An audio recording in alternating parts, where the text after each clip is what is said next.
where they've been cast, being taken down to the machine shop at the other end to be cleaned up.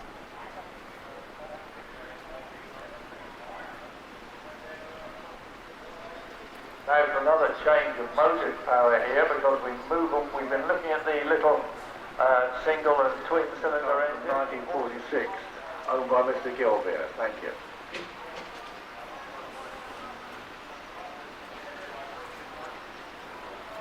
Now moving away again, and we're going barrel, but it sits sideways.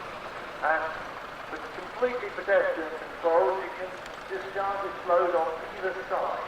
Very useful little tipper, and of course it takes all that back-braking strain out of pushing a load around. So you just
now the Volvo F88. And this was the tractor unit that brought Volvos to the fore on the British road. Nobody was quite sure about the foreign lorries, you know. We had plenty of good British ones, but why do we need to buy these foreign ones? Well, the answer was they were doing the job that, unfortunately, they were filling a gap in the transport field that our vehicles had been unable to fill at that time because they were completely unprepared for developments that came along in the transport industry. Continental opposition was smack on the ball and they stepped in very quickly. This particular vehicle was supplied up into Yorkshire, where it was used on a daily basis, running fruit and vegetables down to London to the market at the good old market down there, the big fruit and vegetable market that everybody used to deal out of at Covent Garden, right in the centre of London. and this particular vehicle would have run down very successfully there, but they've not only taken fruit and vegetables down from the north of England. I would imagine probably from that area of the country it would have been carrying potatoes and possibly even rhubarb down to the markets in London, but bringing other fruit and veg back that have been imported and was being distributed from Covent Garden on a regular basis. And that was the Volvo that we see here, very successfully operated and brought to us by Mr. Joyce from Shelby in Devon. Another one of those fire appliances from Devon. Now look at it. It's narrow, it's a small fire appliance designed to fit around the rural district there where it was operating. A very fast, reliable little fire appliance, this one. Would have not carrying water with it. This wasn't a water tanker unit. Round timber on a pole trailer. It was purchased in 2006 right up in Carlisle by a local enthusiast to the Lake District of Watson, Horticultural Cumbria. And he has restored this vehicle to the 6 trophies here on this section. It's a very well supported section, and we've got some excellent trophies which unfortunately our exhibitors have to bring back next year. You don't get to keep them, folks. We've seen the Best in Section awarded yesterday, but we still have some specialist trophies to award today. And the trophies that we're awarding today are really trophies that have been left to this section by previous exhibitors who have been very strong in their support for the commercial vehicle preservation movement generally, and particularly down here at the Great Dorset Steam Fair. And these trophies are awarded every year thanks to their generosity.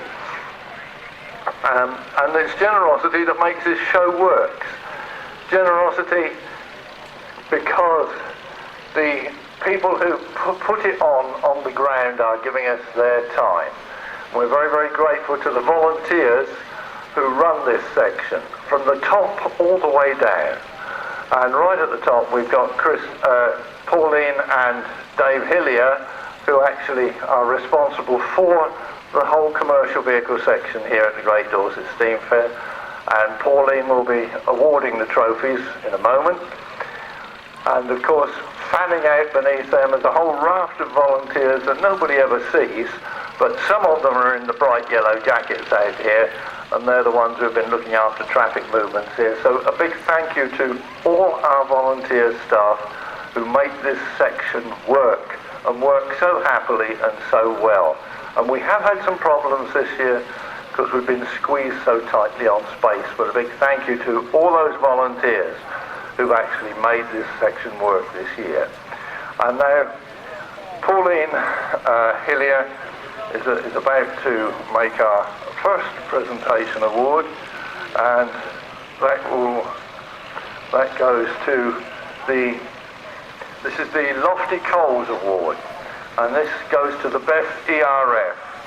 Now Lofty was a well-known ERF enthusiast, and in his memory we have the Lofty Coals Award, and this is the John Coles Cup, 1975 ERF A Series, Mr. Tompkins from Roche, down there in the People's Republic of Cornwall. Beautiful new restoration here, only just finished in time for the show.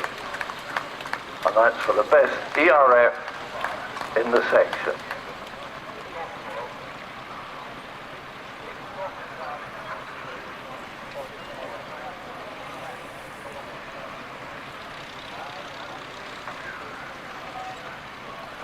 Now don't get too attached to that cup when you stick it on top of the piano, because it's got to come back next year, don't forget. And now, moving back in time, we go to entry number 21, the 1949 Bedford OLBC model.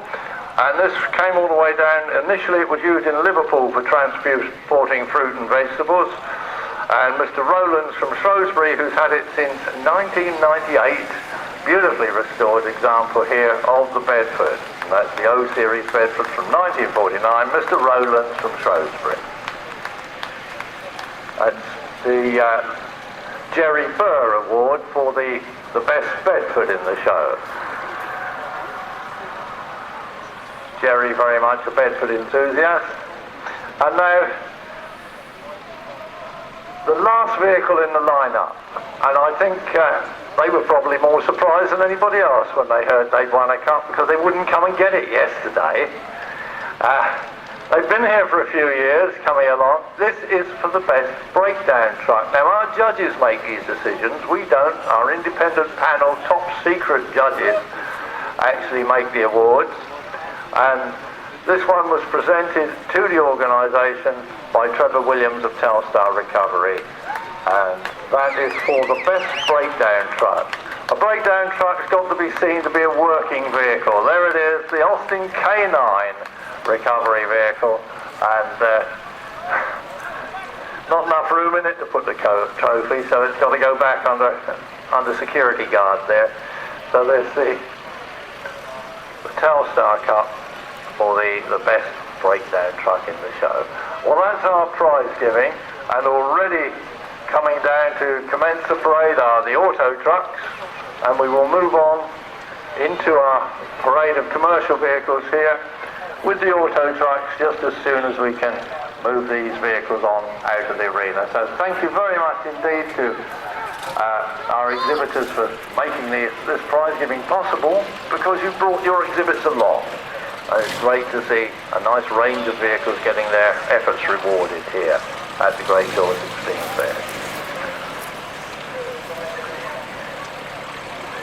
So we'll be moving straight on into the vehicle parade just as soon as we can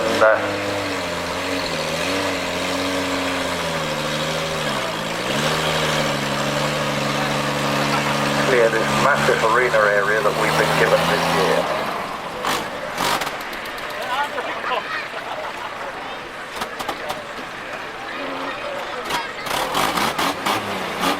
Quite amazing, the manoeuvrability of that six-wheeled ERF. It's turning very, very well in a very confined space there.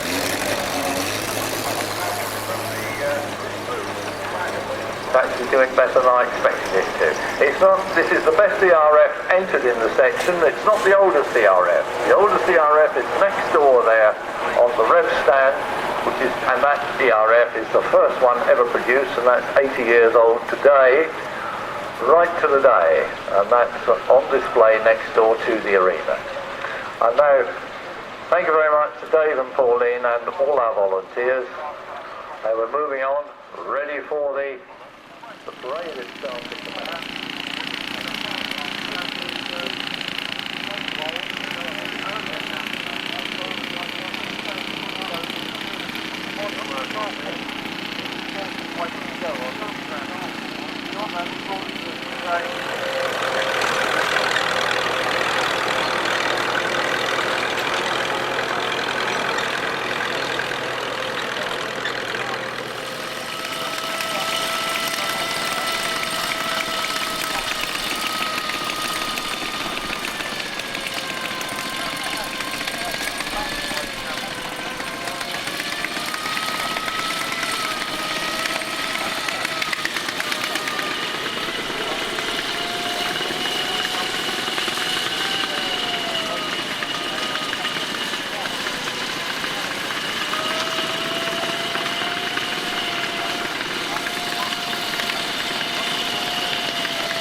Carrier. Barry Baker from Yeovil.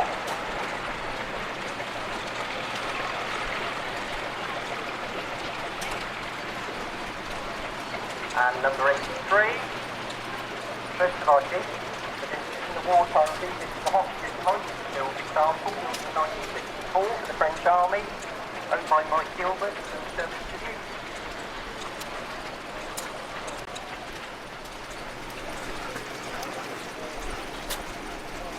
And that's followed by the last of our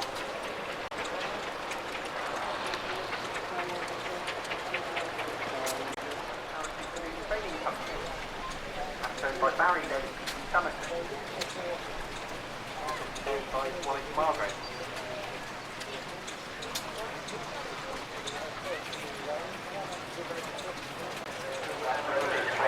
Just north of the A357, 6 miles an hour. Inflated a day by Carl Henshaw, who drove it all the way down to Derby.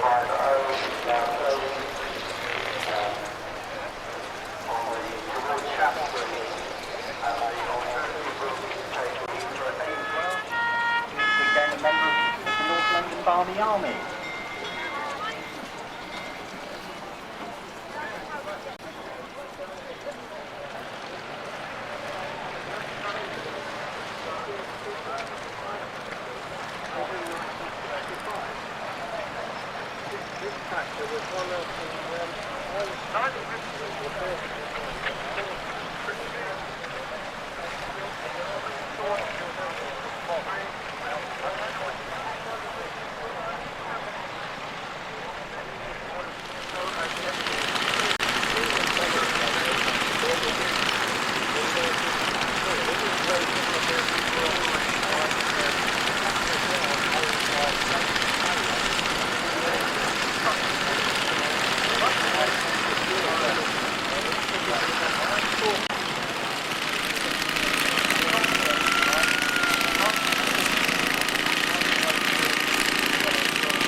Followed by the Dane the Ferret reconnaissance car, which Carl will tell us about. Yeah, this is 1965 Daimler Ferret scat car, powered by a Rolls-Royce B60 petrol engine. And another of our motorbikes, Roland Paul on his BSA M20. Built in 1941, will take with its lovely hands from the battlefield. And that's owned by Dave Hodges from Bristol. One the foreign commercial, which is the only one posted in a bit of action.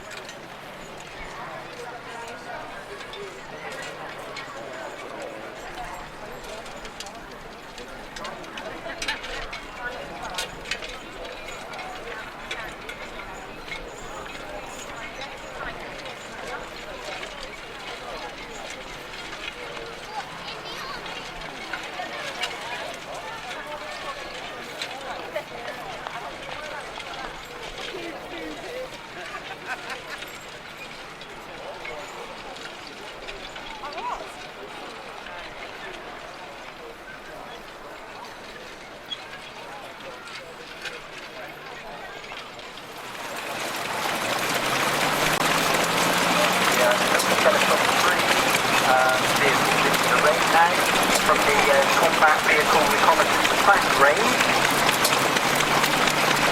They're all powered by the same engine, the Jaguar XK 4.2 litre twin overhead cam petrol engine. And 4 fire and tank noise inside.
And it's owned by people days, and we're here showing it for it and having a great time.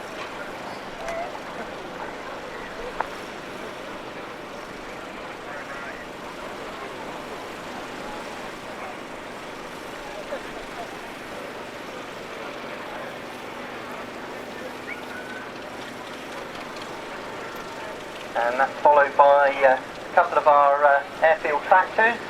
And again, the driver's going to tell us a little bit about number 34. It's a 1944 class aircraft start.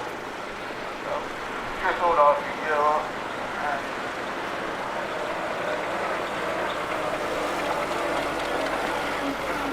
Now these little tractors were used for towing aircraft and bomb trolleys around airfields.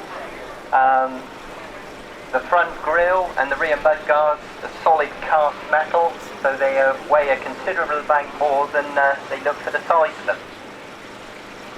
The Clark is powered by a Dodge 6-cylinder petrol engine.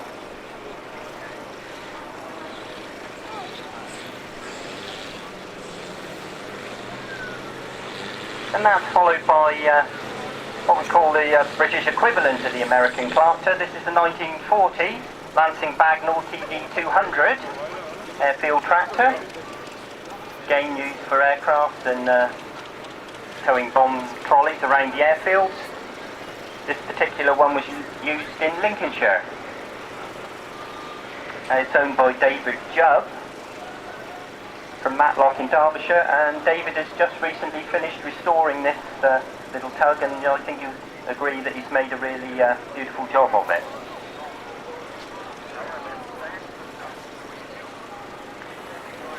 And now number 17, the prototype Humber Pig, which Clive, the owner, will tell us a little bit about. This is one of 20 prototypes built in 1956 for troop trials in Malaya. It's based on the 1-ton Humber truck, which was basically a soft-skin vehicle, of which there were 3,700. When troop trials finished in 1958, they had plans to make a production vehicle which started in 59 and 60, but of the original 20, 10 went to the Ministry of Home Affairs in Northern Ireland for the reserve force of the Royal Ulster Constabulary, which is not to be confused with the Ulster Special Constabulary, which was a different organisation altogether. And they had these armour vehicles to combat the IRA border campaign that went on between 56 and 62. So they had 10 of these Humbers, 30 half-tracks and 40 dingoes. In 1960 this had an armoured roof to emulate the production pigs, and in 1969 this was used in the Battle of the Bogside, and I've got pictures of it. After the RUC were disarmed after the Hunt report in late 69, this went into storage and then was issued to the Army, and between 72 and 73 the Army put over 2 tons of armour on it. I've taken all that nonsense off and restored it to back how it would have been in the 1960s.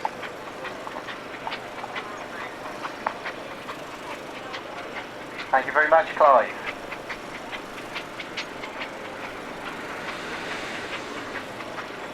And following on, another of our Jeeps. And I will leave Annie Beth, the owner, to tell us a little bit about it. Yeah, this is a 1943 Willys FB, owned by myself.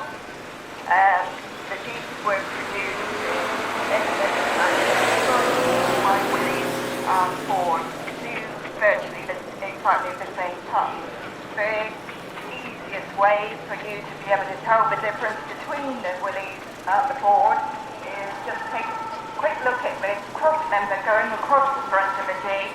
The round ones are Willys, and the square cross member is the Ford.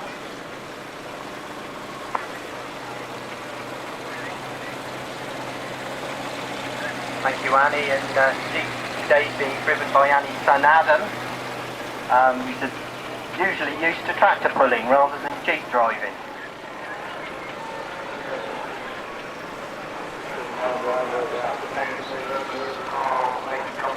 And that's followed by another of our Land Rovers. A bit different again.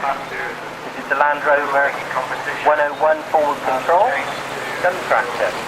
These were originally built to a military specification to tow the 5mm light howitzer, powered by a 3.5 litre V8 Rover engine. This is the one towing a wide track bouncy trailer. That's owned by Peter Hibbert in Canton.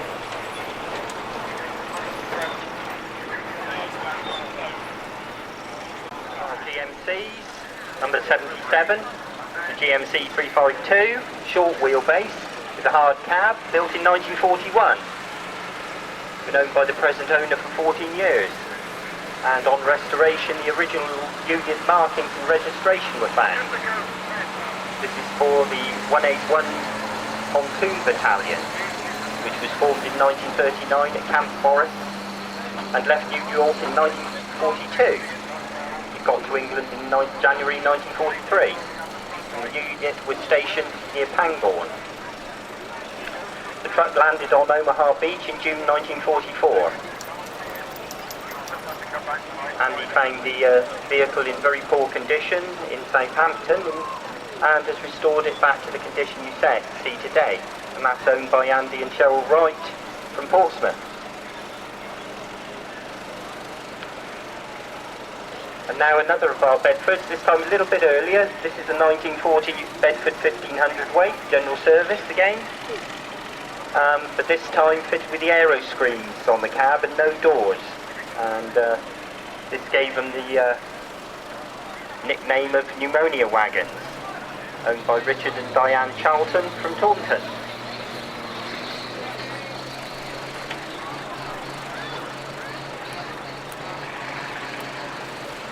And another of Andy and Cheryl Wright's vehicles. This is one of the replacements for the GMCs that we saw earlier. This is a 1968 M54 cargo truck. Has a 5-ton load capacity and was acquired by Andy in February 2013. It was bought with a lone engine and no brakes or lights, and restoration and repaint has been ongoing since.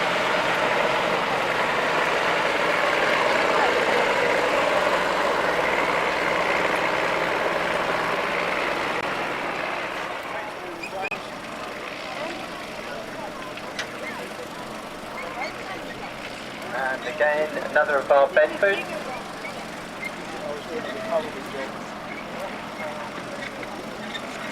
Again an MW, but this time the water bowser variant.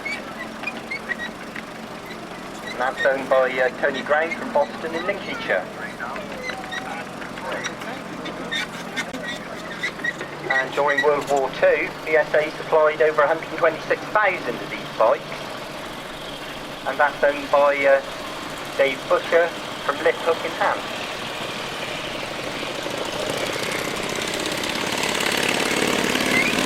And that was followed by Triumph,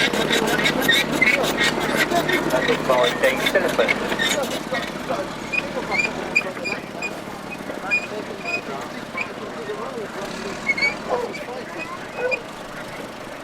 And we also have, just coming around at the top of the arena, the Indian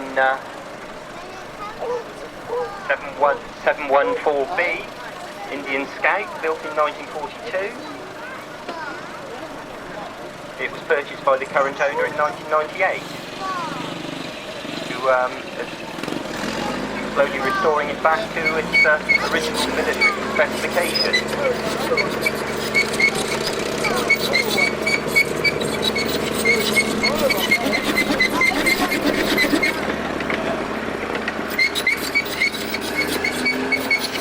And coming in the ring, we have Dave King with his BSA B40.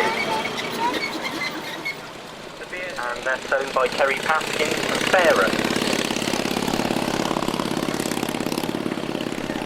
And number 16, the Scamell Crusader, and Dave Deverick's going to tell us a bit about it.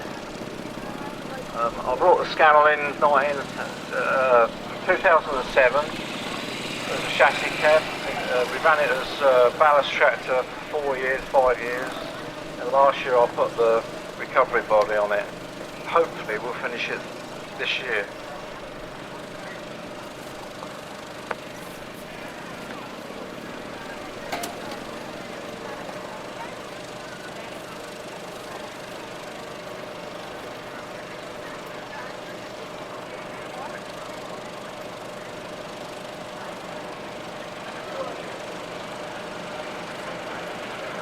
Thank you, Dave.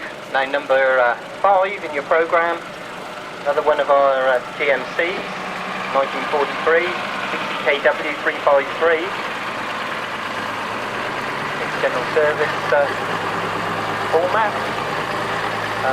These 6x6 trucks were the backbone of the American Army's transport network during the Second World War. 2.5 ton load capacity. This particular one's got a winch for self-recovery on the front of it. Owned by Ian and Carol Davis from Godalming.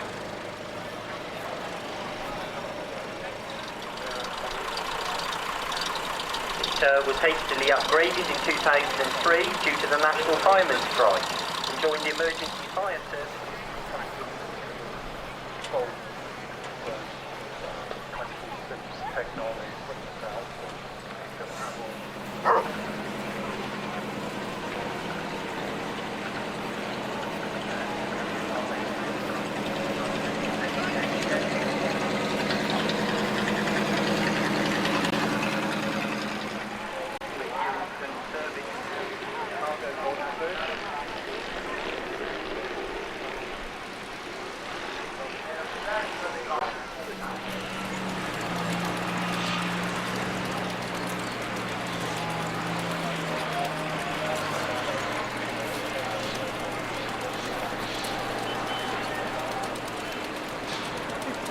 Now I think we're going to have a bit of impromptu synchronised tank driving.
The desert colours similar to theirs that's going round, being driven by Martin, who's the D&M instructor of the vehicle, and this is actually depicted in the markings of the vehicle he used during the golf complex.